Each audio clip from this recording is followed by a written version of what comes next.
ومرة جديدة صباح الخير لكل مستمعي ومشاهدي إذاعة بوير اف ام على الموجة 103.5 ولكل متابعينا على الفيسبوك عبر البث المباشر بوير عربي. يسعد صباحكم.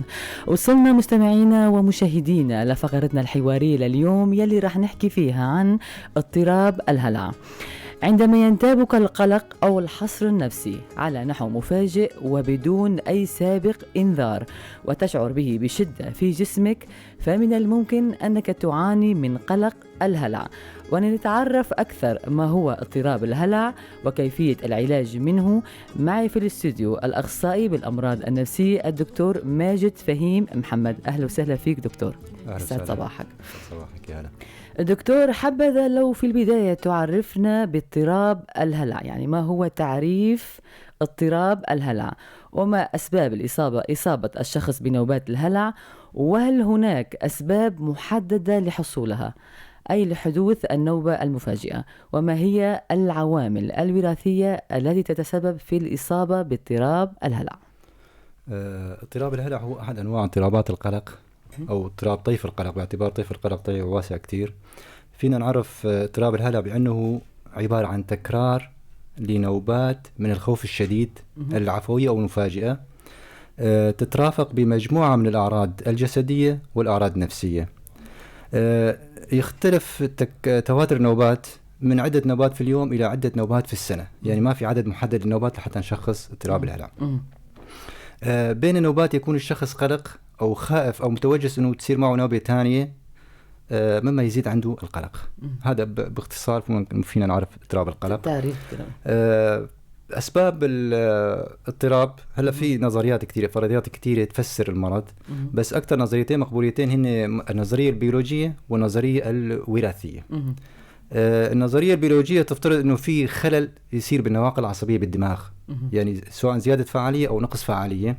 أكثر العوامل المتهمة هي السيروتونين والنور إدرينالين اللي بيزيد فعاليتهم بالحالات الشدة والتوتر وهيك شغلات. والعامل الثالث هو الجابا هو بالعادة عامل مثبط، فلما يخف تأثيره يزيد التوتر عند الشخص. هاي بالنسبة للعامل البيولوجي. العامل الوراثي كمان له دور كبير. يعني كتير دراسات على التوائم على الأقرباء من الدرجة الأولى والثانية شافوا أنه في نسبة 25 حتى 50% من المصابين أسبابهم تكون وراثية. يعني في حدا بالعيلة عنده اضطراب الهلع فيكون نسبة الإصابة عنده تكون أعلى من غيره. الأسباب الوراثية يعني جينيريشن، إذا حدا مجوز ابن عمه أو بنت عمه هيك شيء، يعني الأسباب الوراثية. الأسباب الوراثية إنه تنتقل من أب من الوالدين للأولاد، يعني مو شرط يكون مثلا حدا من الأقارب ما له علاقة فيه. طب دكتور، من هم الفئة الأكثر عرضة، المسنين أم الشباب لنوبات الهلع؟ يعني هل هناك عمر محدد لهذه النوبات؟ هلا نوبات الهلع ممكن تصيب أي فئة، سواء الشباب أو الكبار أو حتى الأطفال، ممكن نادر ولكن تصير. عادة في شيء اسمه نسميه ذروة المرض، يعني تكون النسبة فيه بأعمار معينة بفئة عمرية معينة، تكون النسبة زيادة عن اللزوم. مثل بالنسبة للاضطراب الهلع في ذروتين. الذروة الأولى بين عمر 15 و 25 سنة، والذروة الثانية بين 45 و 55 سنة. هلا بالأعمار فوق 65 بالعادة تكون الإصابة كتير نادرة جدا، وأقل من مثلا بعمر الأطفال تكون نادرة بس موجودة، ولكن بعمر فوق 65 سنة عادة تكون نسبة كتير نادرة أو غير موجودة. لماذا دكتور؟ ممكن له علاقة باعتبار بتفسير اضطراب الهلع في تفسير نفسي أو نسميه التحليل النفسي. بفسر الأمور إنه في خلل بالشخصية، في خلل بنضوج الشخصية، فبعمر 65 يكون في الشخصية تكون وصلت لأوج النضوج، فيكون ارتكاسها للأمور أقل من غيره. دكتور، من هم أكثر من يصابون بالهلع، الرجال أم النساء؟ يعني شو النسبة؟ نسبة إصابة الإناث 3 أضعاف الرجال. طبعا هلا راح تسأليني شو الأسباب مو واضحة، بس غالبا يكون في باعتبار الاختلافات البيولوجية بين الرجل والمرأة، الاختلافات الهرمونية هي من الأسباب ممكن تكون وراء هالقصة هاي. كم المدة التي تستمر فيها نوبة الهلع؟ قديش المدة؟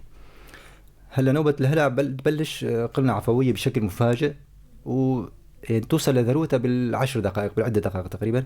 بس النوبة غالبا تستمر من 20 دقيقة لنصف ساعة يعني بشكل عام، ولكن في حالات ممكن تستمر النوبة لساعات. بس بشكل عام من 20 دقيقة لنص ساعة.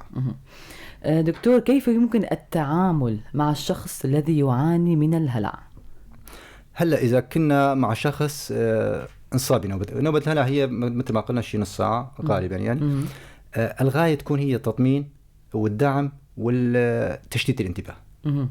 يعني أنت لما تكون مع شخص، مثلا تكوني مع شخص عنده نوبة هلع، لازم تكوني إيجابية بوزيتيف.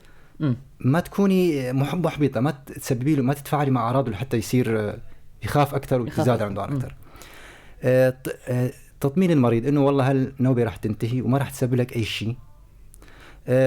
تقدم له الدعم، إنه تتفهم حالته، إنه أنت حاسس فيه، وإنه هالشغلة هاي مو مخيفة ولا معيبة، باعتبار في أشخاص ممكن ينحرجوا لما تصير معهم نوبة الهلع، يحسوا بالخجل أو بالخجل.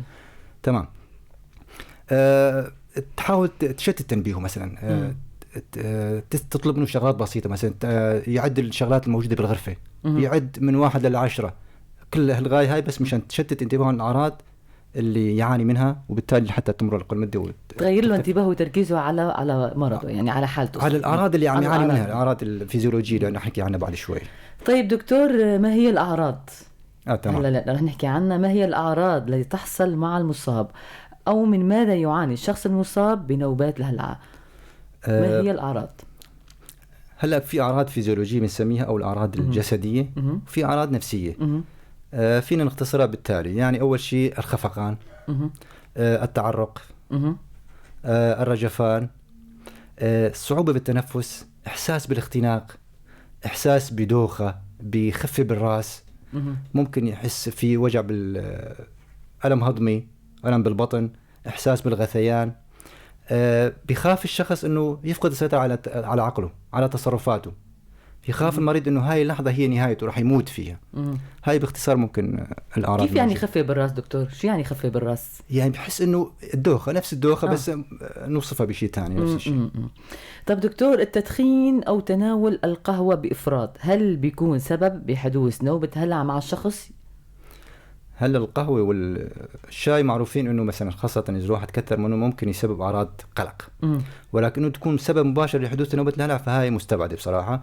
بس ممكن لما الشخص يتناول هالكميات الكبيرة من القهوة والشاي ممكن تفاقم الأعراض لما تصير عنده نوبة الهلع، بس إنه كسبب مباشر للنوبة لا. يعني بتزيد الأعراض، تفاقم الأعراض بس ما تسبب النوبة. إذا كان مدمن بتزيد ولا كيف؟